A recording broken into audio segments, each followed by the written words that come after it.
I usually abstain from using terms or concepts to describe romance because I don't see it as being any more profound than a woman simply agreeing to go on a date or get married or do something with a man. Many people discuss this topic in abstract ways by throwing around terms that they either don't explain or make seem like they're more important than they actually are. Even with what I'm going to discuss, I'm not going to say everyone does it or that most people do it. It's just something I've noticed with some people I've encountered.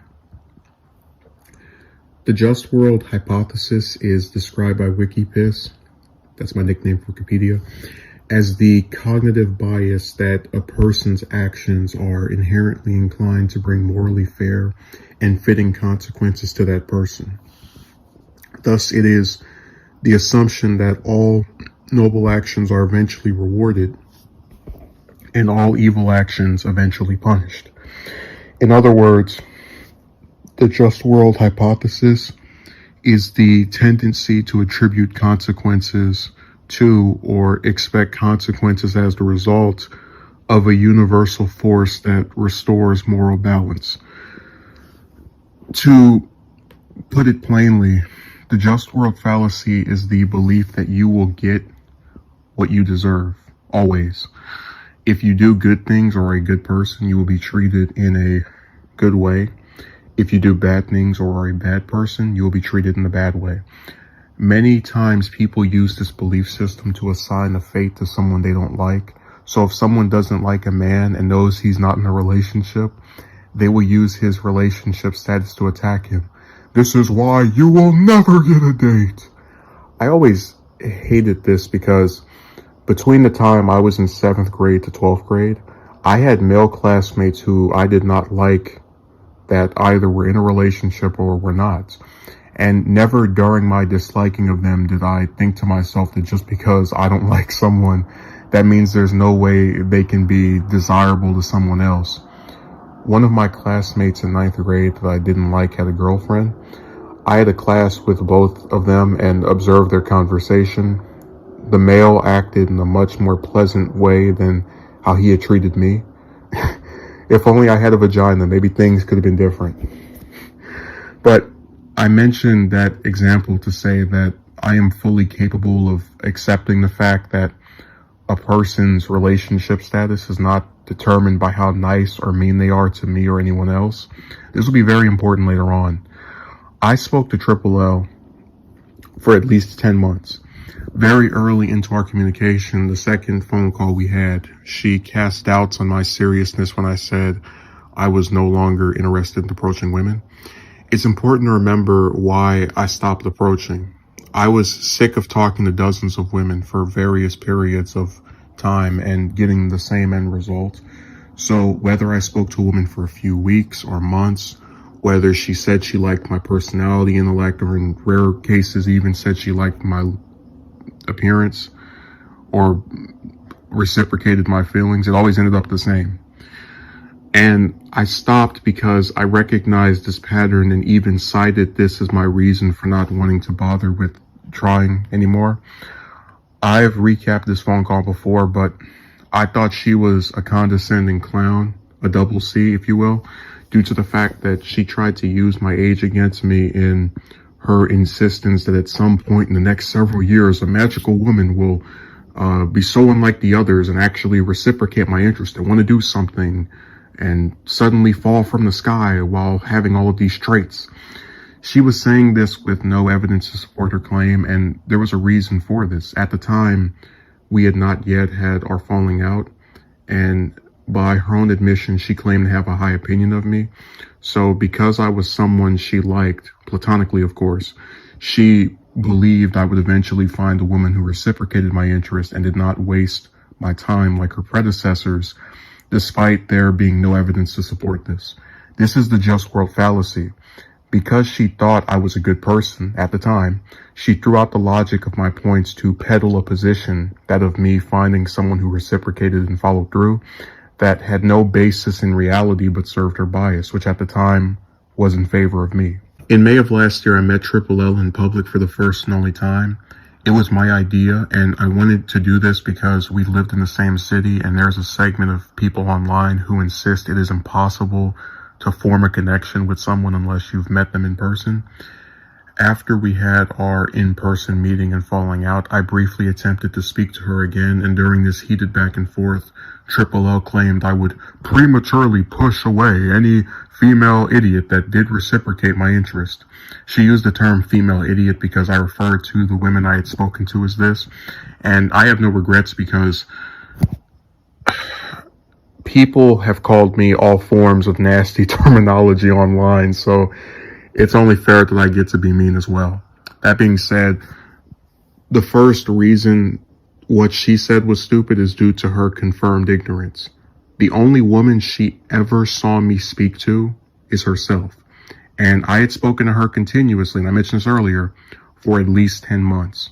So either her definition of premature is not speaking to a woman for almost a year, or she's just saying random crap because remember, since she's never seen me talk to other women, she doesn't know how long I spoke to any of the ones that turned me down. The second reason that what she said was stupid is what she said before this. Triple L was the same clown who stated that I would eventually meet women who were of a different caliber once I hit some magic age. That was written when she at least liked me in a platonic way. She asserted that I would meet women who liked me back at some point despite having no evidence to support this. And after our falling out, asserted that I would prematurely cut off women that were interested despite having no evidence to support this. So her entire position on romantic relationships shifted from you'll find someone eventually to you'll find someone eventually but screw it up, simply because she no longer liked me personally. And that's the just world fallacy, when you assign some fate that is either good or bad to a person you deem as either being good or bad. This ridiculous mindset has infected my comment section as well. One male dingbat wrote, "You probably just approach women in a weird way." And another non-brain equipped man remarked in part, "Your issue is you put too much energy and time into women that are probably too good looking. Go for average chicks with a brain." The first comment is dumb because this person has never seen me approach a single woman, which means he's entirely assuming what I do, and this other person is assuming that every single woman I have ever approached is too good looking for me. All hail the mighty vagina. This is the just world fallacy as well, because these two simpletons neither know what I do when I talk to women, nor what any of them look like, but they have to assume I behave in a weird way, whatever that means, and talk to women above my league every single time I talk to one of them because it helps them to process why I would have such a difficult time getting a date while being completely uninformed of my circumstances and experiences as an individual. And again, under any logical scrutiny, these comments fail very miserably to make the slightest sense.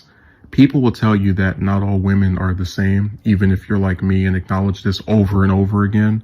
So if they're different in terms of romance, shouldn't a few of them have not been turned off by the supposed weird way in which I approach them? People have developed rating systems for how attractive they think men and women are. So are we supposed to believe that every single woman I had spoken to by that point would be considered by everyone else to be drop dead gorgeous or incredibly beautiful? That's why I said the just world fallacy is rooted in trying to make conclusions about a situation based on bias and or ignorance. Let me give you an example of how screwed up the just world fallacy is. Imagine if a woman made a video about not being in a successful relationship with the man, where she talked about being cheated on, being beaten, accused of cheating herself, etc. Now imagine me in the comment section saying that I believe she would prematurely stop speaking to a man who liked her, or saying that she talks to men in a weird way, or talks to men who are prettier than her. I don't know how long she was with these men, what way she interacted with them, or how they looked, meaning my position is entirely rooted in ignorance. This would be me using the just world fallacy to assign her a bad fate based on bad decisions that I perceive that she made, but that I can't actually prove. You've now seen 3 individuals, 2 of whom have never even spoken to me, make large assumptions about what I do when speaking to women and cite these unproven claims as gospel. And these assumptions are made because they serve the cognitive bias of those that make them. If Justin had approached women in a non-weird way, or not approached ones that were too good looking for him, or didn't cut women off prematurely, then everything would be magically better. When I made the decision to stop responding to my comment section, with the exception of when people I recognize write something, I had come to that conclusion because people who write these types of assumptuous comments about me are not interested in a mature conversation about this topic. Notice that what they wrote on that video does not address a single thing I said in the video. They have proved it is a literal waste of my breath to address them. But hey, they can make 1,000 claims about my flaws and what things they think I do wrong without evidence, because I have evidence that this is happening to other people. So overanalyzing one person, yours truly, isn't going to make any of this go away. I'm not the first person to get turned down over and over again, and I certainly won't be the last.